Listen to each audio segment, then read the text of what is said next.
जय हिंद फ्रेंड्स। स्वागत है आपका मेरे यूट्यूब चैनल जितेंद्र कैंसिस स्टडीज़ में। दोस्तों, आज हम वीडियो में क्लास 10th के साइंस वीवीआई ऑब्जेक्टिव क्वेश्चन करेंगे जो एग्ज़ाम में बार बार रिपीट होते रहते हैं। तो चलिए हम वीडियो को शुरू करते हैं। दोस्तों, आज के क्लास का पहला सवाल है, ग्लूकोज का रासायनिक सूत्र होता है। इसका राइट आंसर हो जाएंगे ऑप्शन नंबर बी C6H12O6।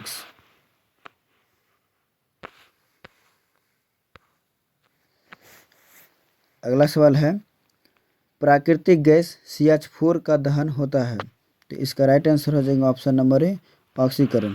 ये भी मोस्ट इम्पोर्टेंट क्वेश्चन है, ये पूछते रहता है सवाल में, तो ध्यान रखिएगा। अगला सवाल है, मैग्नीशियम पाया जाता है। तो ऑप्शन नंबर ए क्लोरोफिल में पाया जाता है मैग्नीशियम।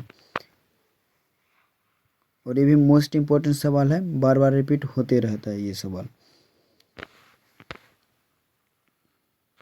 अगला सवाल है,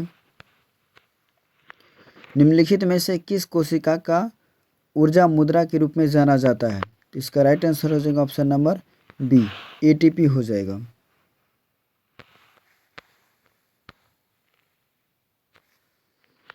अगला सवाल है, मोटर चालक के सामने दर्पण यानी साइड मिरर लगा होता है। तो इसका राइट आंसर हो जाएगा ऑप्शन नंबर सी उत्तल दर्पण। मोटर चालक के सामने जो दर्पण लगा होता है, जो भी गाड़ी होते हैं, मोटरसाइकिल होते हैं, पिकअप या बोलेरो, तो इसमें जो आगे का जो दर्पण होता है, उसमें पीछे जो देखने के लिए लगा होता है दर्पण, वो होते हैं उत्तल दर्पण।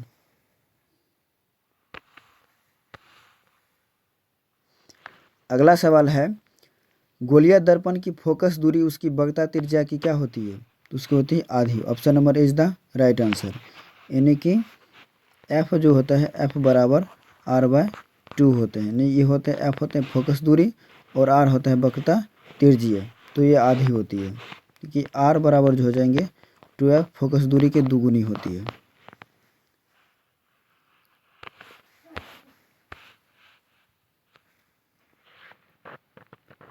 अगला सवाल है, बेकिंग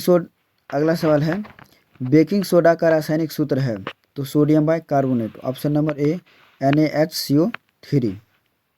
ये भी इम्पोर्टेंट सवाल है, बार बार रिपीट होते रहते हैं, इसे ध्यान से दिमाग में बैठा लीजिए।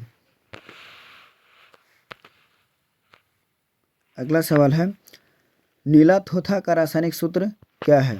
तो इसका राइट आंसर हो जाएंगे option number B CuSO4 × 5H2।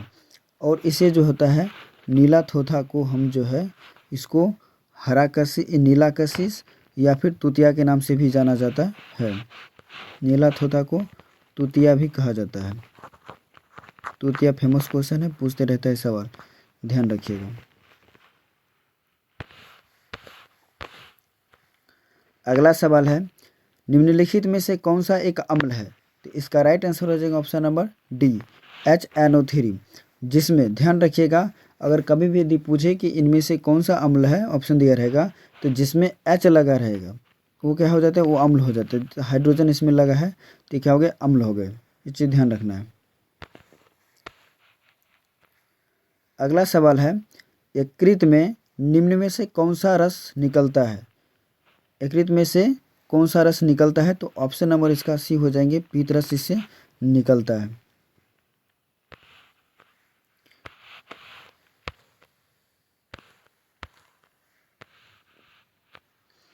अगला सवाल है, द्विखंडन होता है अमीबा में, पैरामीशियम में, लिस्मेनिया में, इनमें से सभी।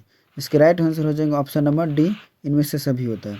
द्विखंडन का मतलब ही होता है दोस्तों कि जो है उस कोई भी चीज़ है उसका दो बराबर भागों में टूटना। तो ये चीज़ जो होता है अलैंगिक जनन में होता है। तो अलैंगिक जनन किस में होता है, अमीबा होता है, एक कोशिकीय जीव है, पैरामीशियम एक कोशिकीय जीव है, लिस्मेनिया में किसके जीव है, तो एक कोशिकीय जीव में द्विखंडन होता है।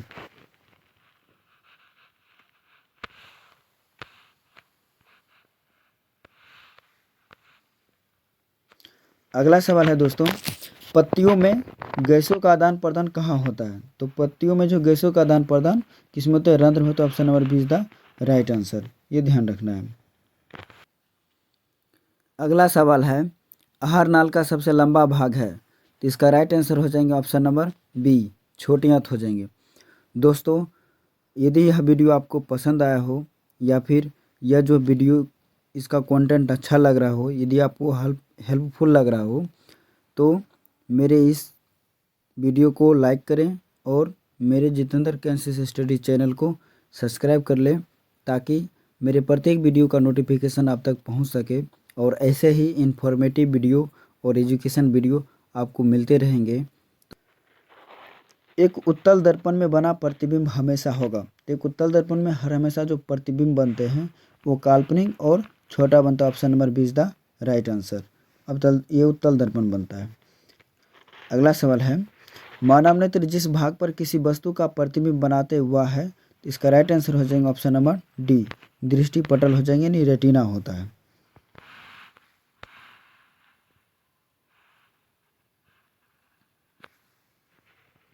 अगला सवाल है,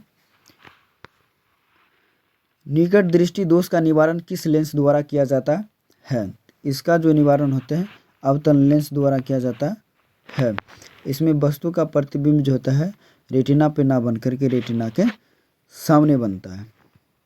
इसका राइट आंसर हो जाएंगे बी। अगर वीडियो आपको अच्छा लग रहा है तो वीडियो को लाइक कर लीजिए।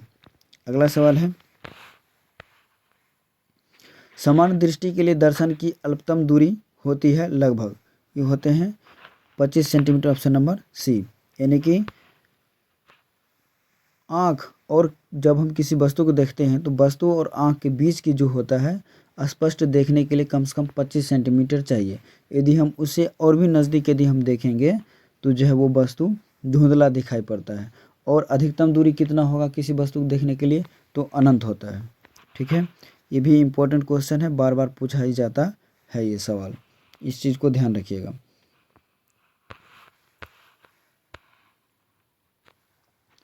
अगला सवाल है, सिनेवार किसका अयस्क है?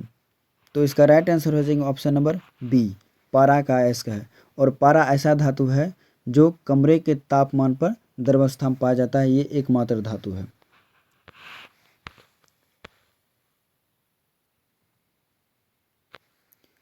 अगला सवाल है, एक्वारेजिया में HCl एवं HNO3 का अनुपात होता है। इसका राइट आंसर हो जाएगा ऑप्शन नंबर ए, 3:1 होता है। एक्वारेजिया यानी कि इसमें है HCl मतलब नाइट्रिक, HCl मतलब हुआ हाइड्रोक्लोरिक अम्ल और HNO3 का मतलब हुआ नाइट्रिक अम्ल। जब ये दोनों मिलते हैं तो बहुत ही प्रबल जाकर के जो है विलयन बनाते हैं। और एक्वारेजिया में जो है सोना जैसे चीज़ भी जो है उसमें जाकर के पिघल जाता है।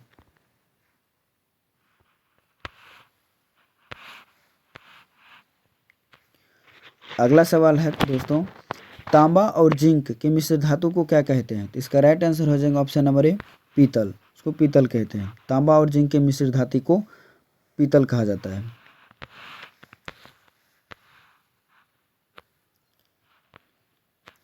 अगला सवाल है, निम्नलिखित में कौन विद्युत का सुचालक है?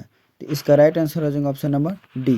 तो ग्रेफाइट एक क्या है, अधातु है और ये एकमात्र ऐसा अधातु है जिसमें विशेष प्रकार की चमक है और उष्मा का और विद्युत का सुचालक भी है।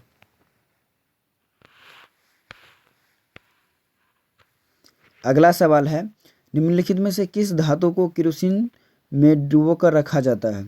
इसका राइट आंसर हो जाएगा ऑप्शन नंबर बी, सोडियम को जो है डुबो को रखा जाता है।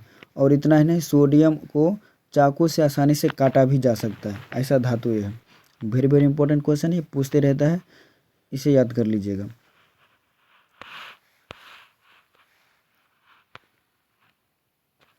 अगला क्वेश्चन है दोस्तों, हरे पौधे कहलाते हैं। हरे पौधे कहलाते हैं, ऑप्शन नंबर ए होगा उत्पादक कहलाता है। उत्पादक मतलब जो उत्पादन करते हैं, जो बनाते हैं, उसको हम उत्पादक कहते हैं। तो हरे यानी पेड़ पौधा जो होता है भोजन बनाता है। ठीक है,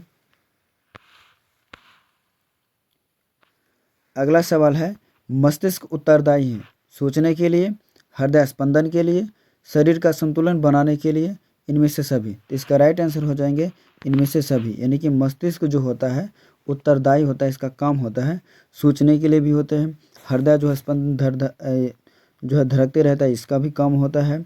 शरीर का संतुलन बनाने के लिए भी इसका ही काम है।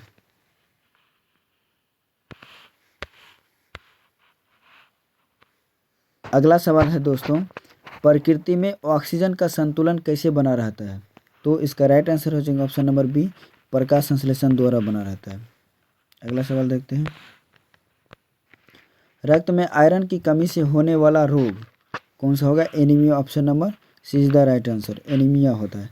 रक्त में आयरन यानी लोहा, आयरन यानी लोहा, ठीक है। रक्त में आयरन की कमी यानी लोहा की कमी से एनीमिया नामक रोग होता है। और जो होता है रक्त का रंग लाल हीमोग्लोबिन के कारण होता है, हीमोग्लोबिन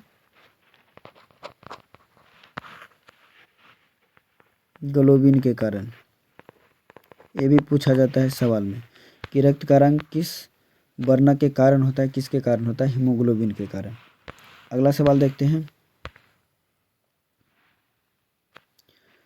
दो तंत्रिका कोशिका के मध्य खाली स्थान को कहते हैं, तो इसको हम कहते हैं synapse. Option number B is the right answer.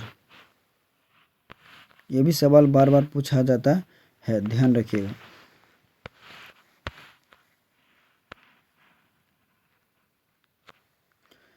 अगला सवाल है, कवक में पोषण की कौन सी विधि है? तो इसका राइट आंसर हो जाएगा ऑप्शन नंबर बी, मृतजीवी।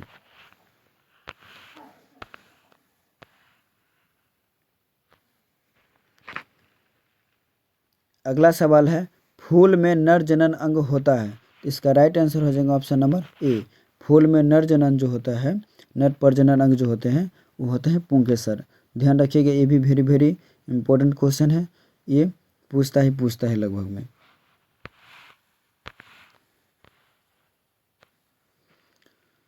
अगला सवाल है, इंसुलिन की कमी के कारण रोग होता है, इसका राइट आंसर हो जाएगा ऑप्शन नंबर बी, मधुमेह होता है। इंसुलिन की कमी के कारण रोग जो होता है वो मधुमेह होते हैं। अगला सवाल है, वृषण द्वारा स्रावित हार्मोन को कहते हैं, तो वृषण द्वारा स्रावित हार्मोन को हम टेस्टोस्टेरोन कहते हैं। Option number is the right answer, ठीक है।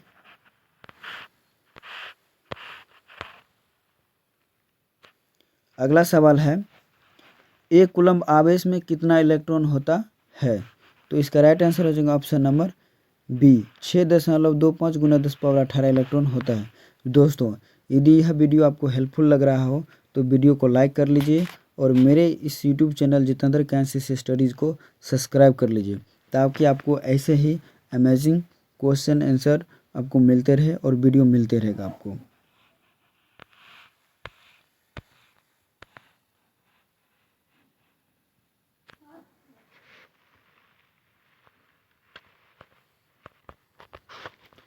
अगला सवाल है, इलेक्ट्रॉन वोल्ट किसका एसआई मात्रक है? इसका राइट आंसर हो जाएगा ऑप्शन नंबर सी, ऊर्जा का है। इलेक्ट्रॉन वोल्ट किसका एसआई मात्रक है? तो ये होते हैं ऊर्जा का, और ऊर्जा का एसआई मात्रक जूल भी होता है। और इलेक्ट्रॉन वोल्ट जो होते हैं, ठीक है, ये जो इलेक्ट्रॉन वोल्ट होता है ये ऊर्जा का ही एसआई मात्रक होता है।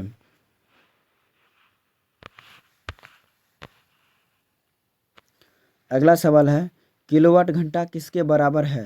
तो इसका राइट आंसर हो जाएगा ऑप्शन नंबर ए, 1 यूनिट के बराबर होता है। और 1 यूनिट में जो होता है ऊर्जा 3.6 गुने 10 पर पावर 3.6 जूल के बराबर होता है।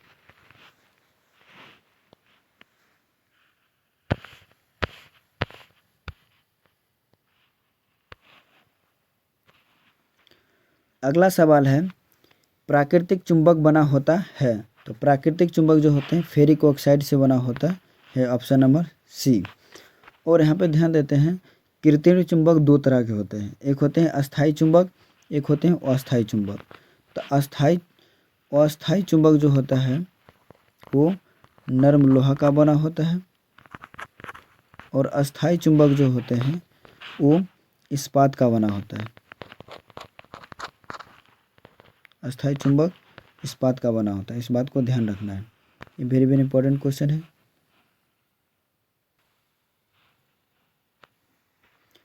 अगला सवाल है, चुंबक द्वारा धारावाही चालक पर लगाए गए बल की दिशा मिलती है, तो इसका राइट आंसर हो जाएगा ऑप्शन नंबर सी, फ्लेमिंग के वामहस्त नियम से। चुंबक द्वारा धारावाही चालक पर लगाए गए बल की दिशा फ्लेमिंग के वामहस्त नियम से मिलता है।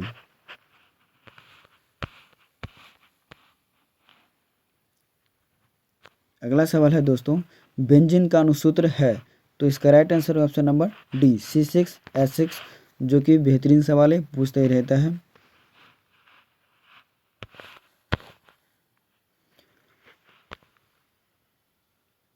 अगला सवाल है दोस्तों, नाइट्रोजन अणु में नाइट्रोजन परमाणु के बीच कितने सहसंयोजक बंध होते हैं?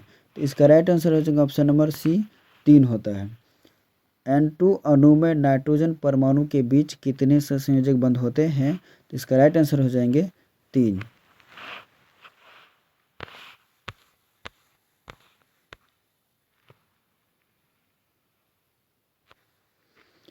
अगला सवाल है, इनमें से कौन सा हार्मोन फल पकाने के लिए प्रयुक्त होते हैं? तो इसका राइट आंसर हो जाएंगे ऑप्शन नंबर सी एथिलीन होता है। ठीक है, यानी कि एथिलीन हार्मोन जो है फल पकाने के लिए प्रयुक्त होते हैं प्राकृतिक रूप से। ठीक,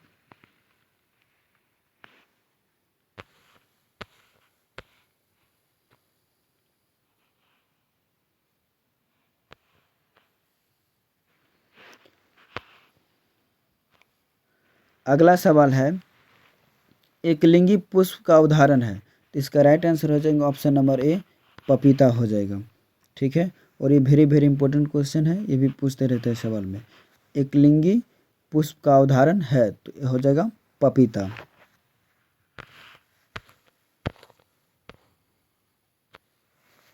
अगला सवाल है दोस्तों, परागकोश में होते हैं, तो परागकोश में परागकण होते हैं, option number D is the right answer. परागकोश में परागकण होते हैं। अगला सवाल है, अंडाणु निषेचित होता है, तो ये अंडाणु जो निषेचित होते हैं वो फैलोपियन नलिका में होते हैं, या कहीं कहीं पे नलिका के जगह पे आपको ट्यूब मिलेगा, tube, fallopian tube. Important question है, ये भी पूछता है।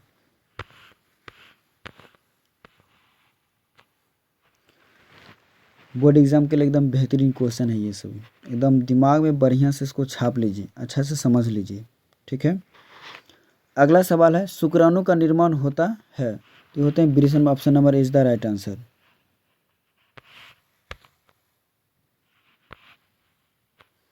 अगला सवाल है, ऊर्जा का अनविक्रिय स्रोत है, तो इसका right answer option number B कोयला होंगे। यहाँ पे लिखा हुआ अनवीकरणीय, अनवीकरणीय का मतलब होता है जिसका हम एक बार यूज कर लें फिर दोबारा यूज नहीं कर सकते हैं, मतलब जिन चीज़ों को हम एक बार उपयोग कर लेंगे तो दोबारा नहीं करेंगे। कोयला के यदि हम एक बार इस्तेमाल कर लेते हैं तो वो जल जाता है, राख बन जाता है, फिर कोयला हमें मिलेगा, लेकिन बहुत जो है सालों के बाद इसको बनने में लगभग जो है अरबों साल लग जाता है, करोड़ों साल लग जाता है, इसलिए ये अनवीकरणीय स्रोत की श्रेणी में आता है। अगला सवाल है, निम्न में से किसका उपयोग खाना बनाने वाले ईंधन के रूप में नहीं किया जा सकता है? तो इसका right answer option number A CNG होगा। CNG का फुल फॉर्म होता है कंप्रेस्ड नेचुरल गैस। इसका जो है खाना पकाने में इस्तेमाल नहीं किया जा सकता है, ध्यान रखिएगा।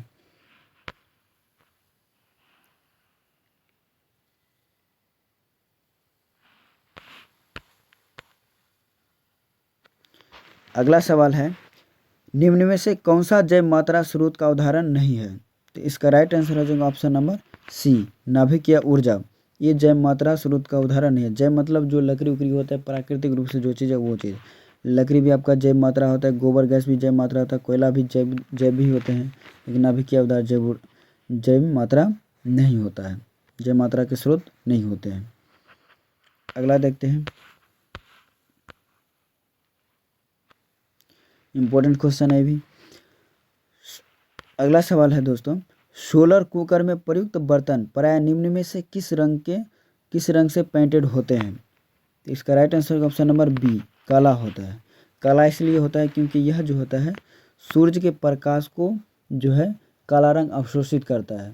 ठीक है, और श्वेत रंग जो होता है सूर्य के प्रकाश को परावर्तित करता है, रिफ्लेक्ट कर देता है, तो उसको गर्मी ज़्यादा चाहिए तभी तो खाना जल्दी पकेगा। और ये भी पूछा जाएगा सवाल में कि सोलर कुकर में किस दर्पण का उपयोग होता है, तो होगा अवतल दर्पण। इस चीज़ को ध्यान रखिएगा।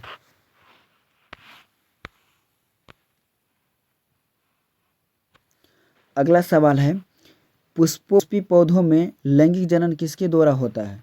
तो इसका राइट आंसर हो जाएंगे ऑप्शन नंबर सी, फूलों द्वारा होता है। आप देखते होंगे घर के खेतों खलिहानों में जो होता है पादप होते हैं, उस पर फूल उड़ता है। मकई जो होता है उसका देखेंगे सीस टाइप का रहता है, उसका छोटा छोटा सा उसके पत्ती उत्ती पे सब पे जो है चढ़े हुए रहता है, तो होता है फूलों द्वारा। उसमें क्या होता है? लैंगिक जनन होता है। अगला सवाल है, मानव मादा के जनन तंत्र का भाग नहीं है। तो इसका right answer option number C, शुक्र वाहिका मादा जनन तंत्र का भाग नहीं है।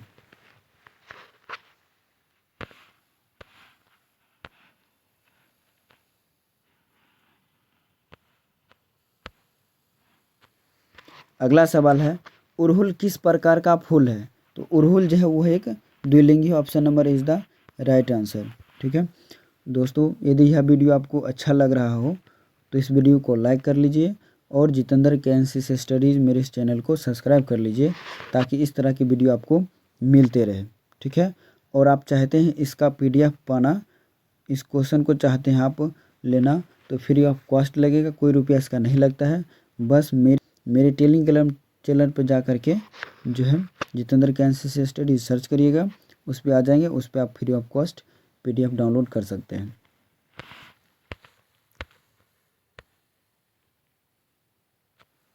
अगला सवाल है, निम्नलिखित में से किसे आनुवंशिकी का पिता कहा जाता है? तो इसका राइट आंसर हो जाएगा option number B, Gregor Johann Mendel को कहा जाता है। ठीक है, निम्नलिखित में से किसे आनुवंशिकी का पिता कहा जाता है? तो ग्रेगर जोहान मेंडल को कहा जाता है। अगला सवाल है, एथेनॉल का सूत्र है। एथेनॉल का जो सूत्र होंगे ऑप्शन नंबर ये होगा C2H5OH होता है। एथेनॉल का सूत्र क्या होता है? C2H5OH होगा।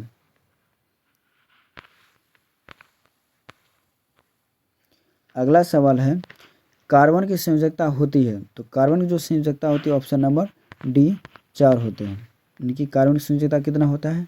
4 होता है। दोस्तों अगला सवाल है, निम्न में से कौन सी गैस धातु बिल्डिंग में प्रयुक्त होती है? तो इसका right answer option number A, acetylene का इस्तेमाल होता है। अगला सवाल है, एसिटिक अम्ल का आइपक नाम है। तो इसका राइट आंसर हो जाएगा ऑप्शन नंबर सी, एथेनोइक अम्ल कहा जाता है। एसिटिक अम्ल का आइपक नाम एथेनोइक अम्ल होता है। अगला सवाल है दोस्तों, आवर्त सारणी के शून्य समूह का तत्व है। तो वो हो जाएंगे शून्य समूह तत्व हो जाएंगे, इसमें right answer option number B, helium होगा। एक ध्यान रखना आपको ट्रिक, हेने आ कजरा, हीलियम नियॉन हेने, इस ट्रिक को ध्यान रखें, हेने आ कजरा, तो आपका हेस हो जाएगा हीलियम, इस हो जाएंगे हीलियम, एनिस हो जाएगा नियॉन, आस हो जाएगा आर्गन, किस हो जाएंगे क्रिप्टॉन और रास हो जाएंगे रेडॉन। कजरा तो यहाँ पे जॉ छूट गया है, तो जॉस हो जाएगा आपका जेनॉन।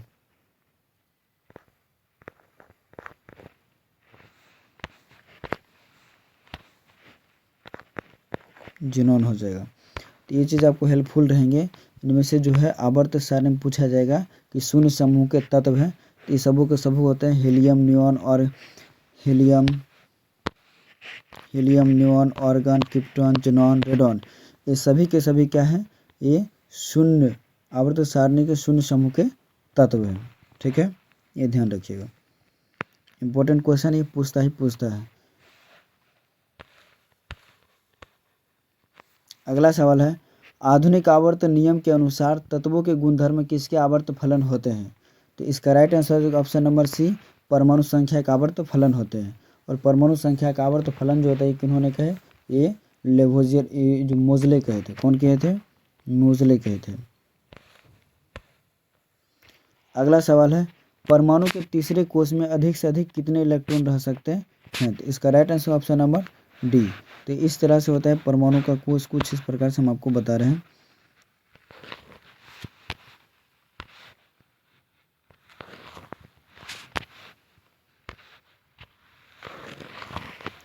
तो पहला के लिए होते हैं, पहला वाला में जो होता है ये जो आपका कोष दिख रहा है, इसमें अधिक से अधिक हो सकता है इलेक्ट्रॉन 2, दूसरा वाला में अधिक से अधिक से होता है 8, तीसरा वाला में अधिक से अधिक से होता है 18। ठीक है, कितना हो सकते हैं 18। और भी अगला होता है उसमें जो अधिक से अधिक हो सकते हैं 32। ठीक है, तो यहाँ पे ध्यान रखें, यहाँ पे पहला हो गया ये, दूसरा पहला ये वहाँ पे, दूसरा ये हुआ, तीसरा, तीसरा के लिए कितना चाहिए 18। इसका राइट आंसर हो जाएगा ऑप्शन नंबर डी।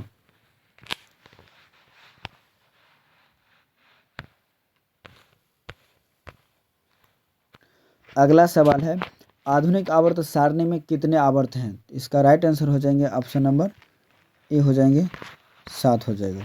ठीक है, 7 आवर्त है आधुनिक आवर्त सारणी में, और समूह के जो संख्या होते हैं वो होते हैं 18 होते हैं। इस तरह से कतार जो बने होते हैं ऐसे 7 होता है। इसकी संख्या जैसे कि हम बोलें 1 हो गए, 2 हो गए, 3 हो गए, 4 हो गए, इस तरह से जो है टोटल 7 होते हैं। और ये जो होते इस लाइन को हम क्या बोल देते हैं, इन सभी लाइन को हम कह देते हैं क्या, आवर्त कहते हैं। क्या कहते हैं, आवर्त। और इस तरह का जो लाइन होता है खींचा हुआ, लंबा सा ऐसे खींचा हुआ, इसमें जो खटाल बनता है इस खटाल को, ठीक है, इस तरह से इसको जो हम कहेंगे, इसको कह देते हैं हम लोग समूह कहते हैं, समूह। ओके,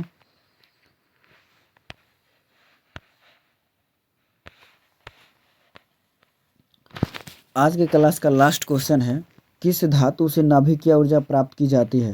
तो इसका right answer option number D, thorium से प्राप्त की जाती है। थोरियम से नाभिकीय ऊर्जा प्राप्त की जाती है। तो हम उम्मीद करते हैं दोस्तों कि यह वीडियो आपको अच्छा लगा होगा और ये कंटेंट भी अच्छे लगे हों। यदि आपको यह वीडियो अच्छा लगा है तो वीडियो को लाइक करें, शेयर करें और मेरे इस यूट्यूब चैनल जितेंद्र ज्ञान शिष्य को सब्सक्राइब कर लें, ताकि इस तरह की वीडियो जो है सबसे पहले आप तक पहुंच सके। ठीक है, तो हम मिलते हैं अगले वीडियो में, तब तक के लिए जय हिंद।